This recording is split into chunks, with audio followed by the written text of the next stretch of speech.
Welcome to the Kill Count, where we tally up the victims in all our favorite horror movies. I'm James A. Janice, and today we're looking at one of my favorite holiday horror movies, Better Watch Out, which premiered in 2016. I friggin' love this movie, and it's one that I have to recommend you watch before the Kill Count. If you go into it knowing absolutely nothing, like I did, you'll have a great time. It's available on Shudder, which is also where I watched it the first time. I actually put it on as a background thing, and it quickly captured my full attention. It's a unique movie with some interesting themes, and I'm very happy to have stumbled upon it. Better Watch Out follows a 17-year-old named Ashley as she babysits her longtime charge, 12-year-old Luke Lerner. Luke's been getting the hots for Ashley as he and his best friend Garrett develop more and more adult interests, and he's hoping to woo her with his newly developed maturity on her last night watching over him before she moves out of state. And that's when things get spooky.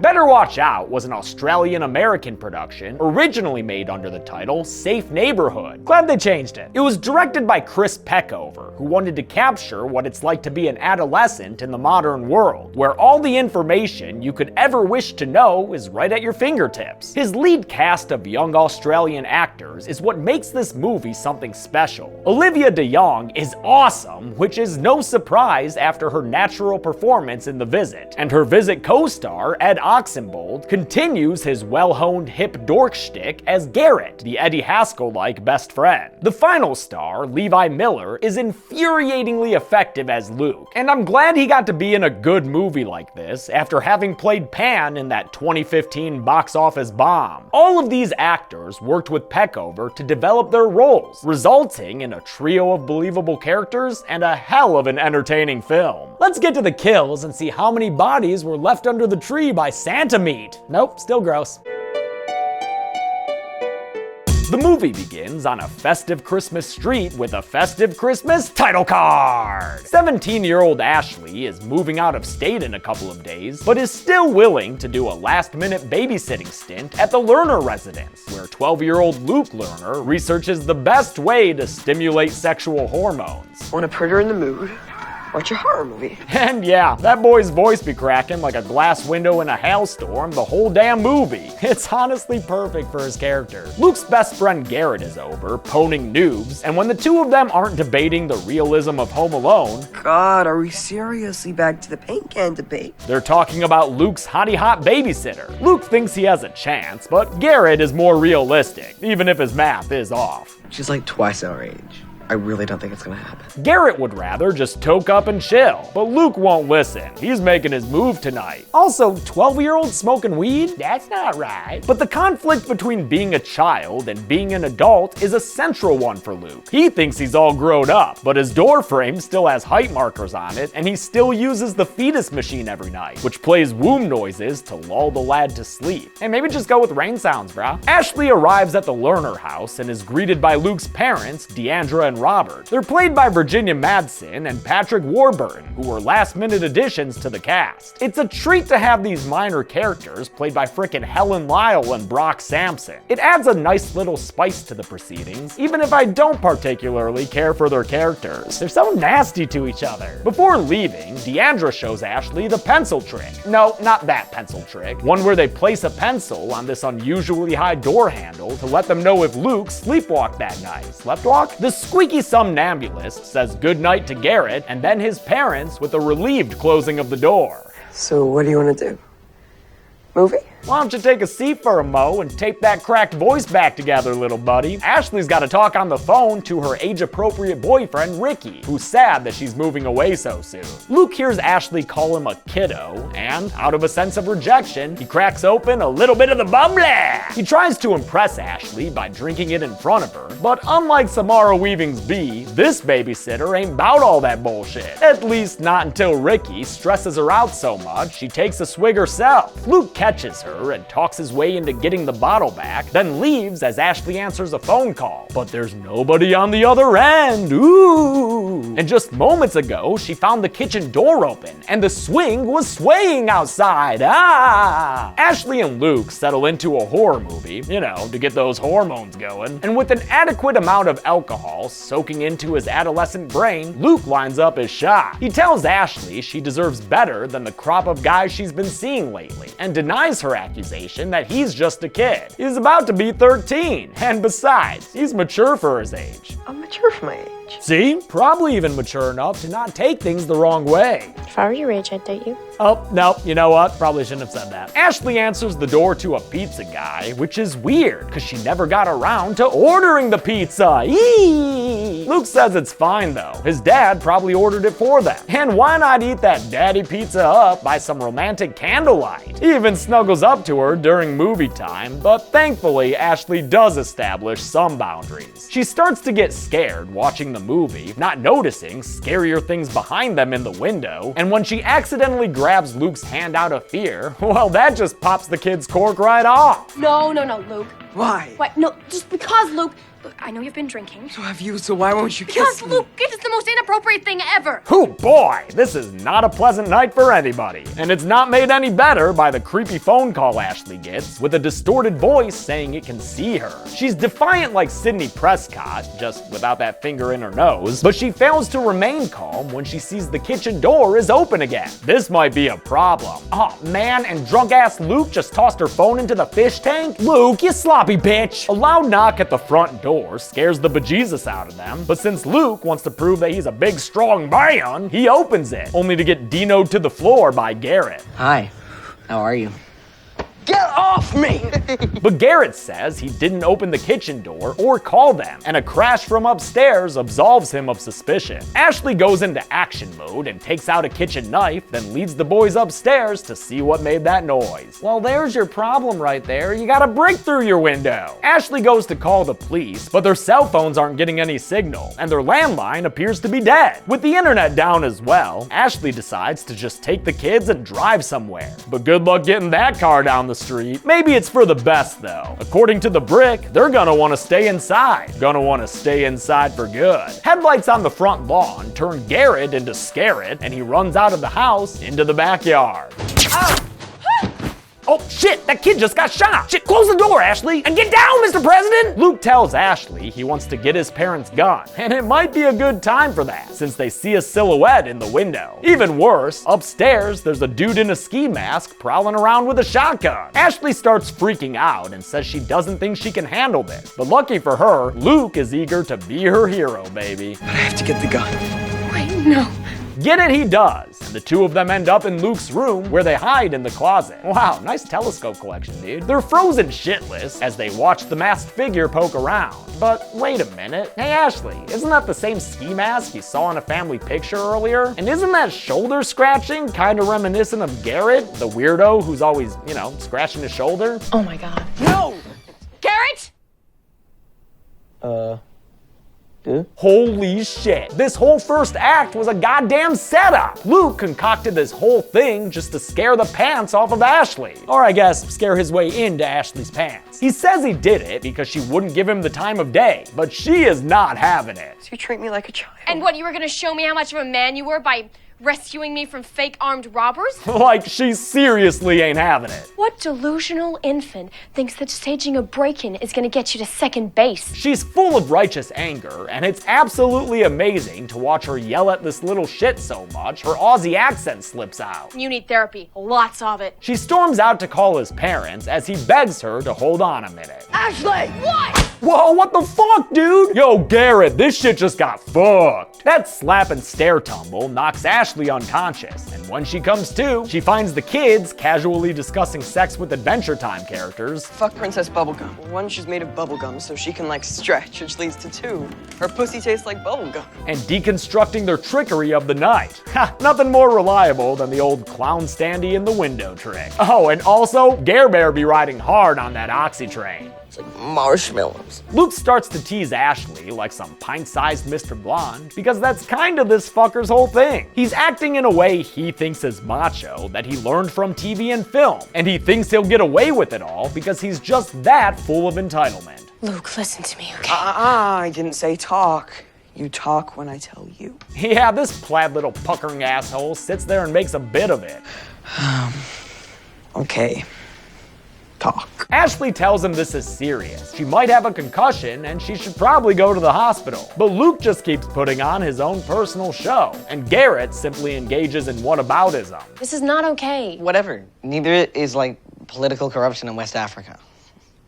By the way, I need help with that paper. Luke forces her to play Truth or Dare, where he asks her questions about her sex life and gets Garrett to dare him to grope her while she's bound. Please don't do that. It's infuriating to watch this little fuckboy do this, getting a little fuckboy boner while he does, but Ashley is nothing but a pillar of strength throughout. How'd that feel? Like a little boy just felt me up. To sow some division among her kitty captors, Ashley spills the beans that Luke killed Garrett's pet gerbil 2 years ago. That's always a good sign of healthy human development. That revelation, along with how far things have gone, gets Garrett freaked out, so he goes to leave. While Luke convinces Garrett to stay, Ashley uses the closest tool at her disposal, a flashlight, to signal outside the window. Unfortunately, the next door neighbors are on vacation, and to stop her from doing anything like that again, Luke intends to roofie her. He'll make it look like she partied too hardy, and with her unable to remember anything, he'll get away with this all scot-free. If you drink, all of this goes away. Yeah, well, fuck your drugs! The doorbell rings, and after Ashley's cries for help are taped up, Luke finds her boyfriend Ricky at the door. Ricky says Ashley texted him to come over, then tricks his way into Luke's house, which gives us a very tense scene wherein she's almost able to alert him to her presence. But with Christmas music drowning out her sounds of struggle, Luke is able to send Ricky upstairs instead. At least Ash is able to grab a glass shard off the ground before Garrett turns her chair right side up again. Damn, I love this clever girl. Director Chris Peckover wanted Ashley to be like Ripley from Alien, vulnerable but strong. That strength and resourcefulness came easily from Olivia DeJonge, who, despite her relatively young age, was by all accounts a total pro on set. She was also very opinionated about her character and provided so much backstory that Peckover did some rewrites to tailor it more towards her ideas. Upstairs, right as Ricky sees the broken window, Luke hits him in the head with a baseball bat.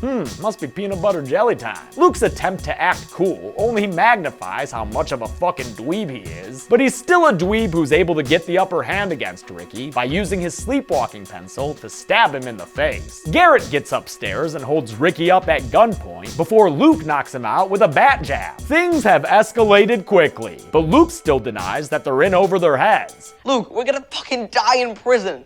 No, we're not. This kid truly believes he's just too good to get in trouble. A lifetime without obstacles has taught him that, in the end, he gets whatever he wants. Although Better Watch Out was originally written by Zach Kahn, Peckover rewrote quite a bit of it, moving the big twist up by about 30 minutes and adding the character Garrett for some more interesting dynamics. He also tinkered with Luke's character a lot, and for a while was worried that he had written too complex a part for a 13-year-old actor to play. Luckily, they found Levi Miller, who was able to portray all of Luke's shading, from cocky to saccharine to sadistic, with perfection. Ricky's arrival is a major complication for the boys, but turns out it was premeditated. Ashley realizes that Luke texted Ricky to come over, meaning he wanted him there the whole time. What else you got planned?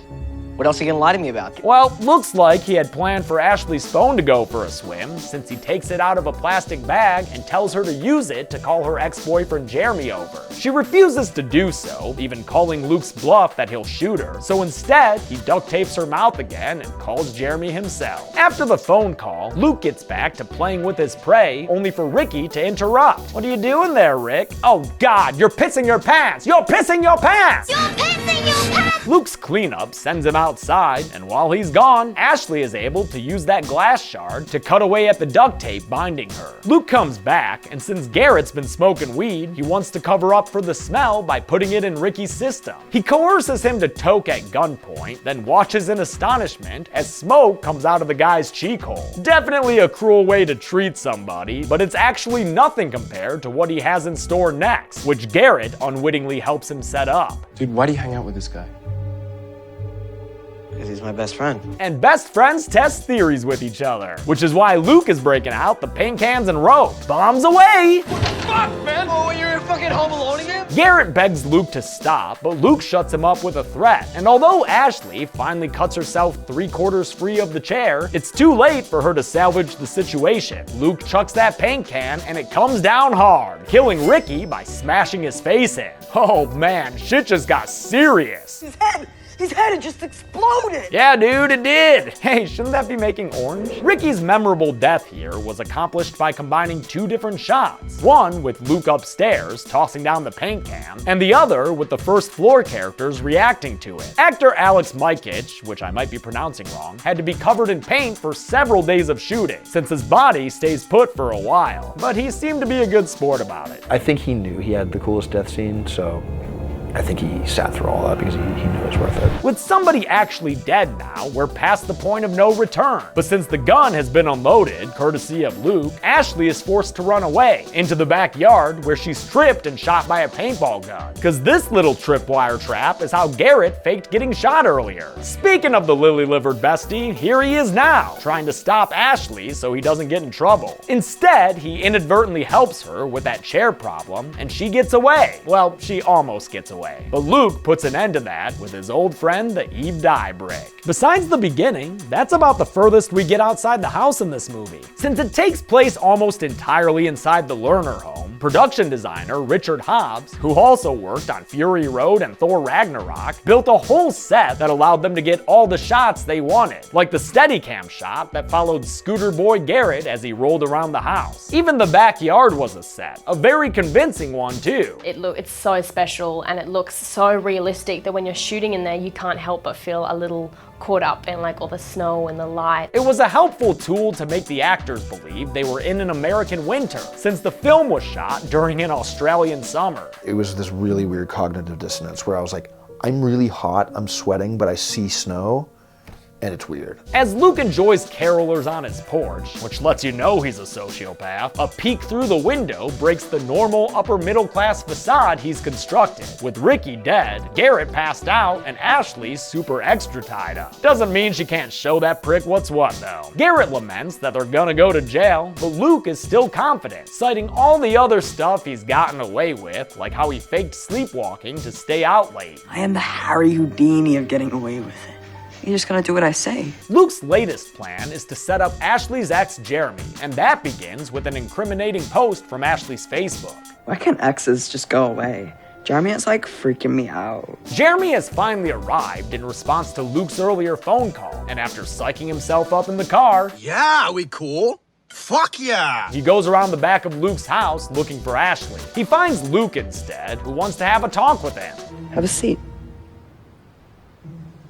No? Luke tells Jeremy that Ashley wants him to apologize for being a dick to her. A reasonable request, but Luke's insistence that Jeremy write his apology down hints that there may be stranger things going on here. He encourages Jeremy to write something heartfelt and detailed, and when the dude is done with his masterpiece, Luke throws a rope around his neck and uses a riding lawnmower to hang him. It's a pretty dark scene, scored by an acoustic version of Carol of the Bells, which may be another nod to Home Alone. Peckover wanted to shoot this hanging scene in a unique and different way here, and I think he succeeded. Luke puts the assistant murder weapon away, and after an extreme close-up of an adorable black kitty, we see the letter that Jeremy wrote, which will work quite nicely as a murder-suicide note. While Luke was faking Jeremy's suicide, Ashley was using tender gestures to convince Garrett to untape her. Again, amazing work from Olivia de Jong, who did so much great acting with just her eyes. Garrett's scared of what Luke might do to him, but Ashley still gets him to start cutting her free. Lucky you, Ashley. You're just surrounded by nice guys tonight. Too bad Garrett's efforts are cut short by a gunshot that sends him flying. It's Luke, pissed that Garrett was touching Ashley and going all abusive best friend on his bro. Look what you made me do. He points the gun at Garrett, but come on, he's not gonna shoot his best friend.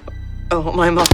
Oh my god, he shot his best friend. Dude, that's fucked. Fuck you! No man, you've got it backwards. Fuck you! Luke snuggles up to Ashley's shoulder as she tearfully realizes he was never going to let her go. In defiance, she closes her eyes and shuts down completely, and Luke freaks out over his malfunctioning plaything. He decides that it's time to end the night and stabs Ashley in the back, then climaxes or something over the thought of getting away with all this. With a final kiss goodnight, Luke gets to work staging his fabrication of the night's events. Some fingerprints here, some evidence there, and we can dance on past the girl bleeding out in that chair. He fixes the phone line and puts his parents' gun back, but has a hard time resetting the sleepwalking pencil trap. With his parents close to getting home, he resorts to setting it and returning to his room through the second-story window. Nothing could go wrong, except that could go wrong. Fucking deers. His bickering parents don't notice him on the roof as they pull into the driveway though, so he manages to get back into bed undetected. But don't forget those womb noises, mister. There you go. He lies down just as his mom starts screaming downstairs, and she quickly comes into his room to make sure he's okay. Damn, is everything about to work out for this little fucker? Dude, no way they would let this happen, right? Please, someone tell me he's not gonna get away with it. This one's still alive! Thank God.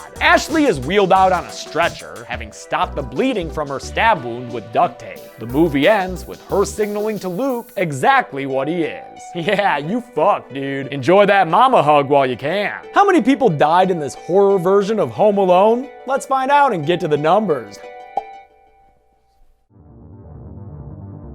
Only 3 people died in Better Watch Out, and since they were all dudes, looks like Santa's getting a blueberry pie tonight. With a runtime of 89 minutes, that left us with a kill on average every 29.67 minutes. I'll give the golden chainsaw for coolest kill to Ricky. Even though it wasn't explicitly on screen, dude got Home Alone to death. The Home Alone debate feels like a realistic thing these friends would casually argue about, and actually killing someone that way was a perfect cap to the conversation. As for dull machete for lamest kill, I don't have one. I thought Jeremy's hanging was very artfully done, and Garrett getting shot was a real shocking moment. Way to kill, movie. And that's it. Better Watch Out premiered in 2016 and had a wide release in 2017 on home video and Shudder. On Friday, I'm looking at Cabin in the Woods, finally, but until then, I'm James A. Janice.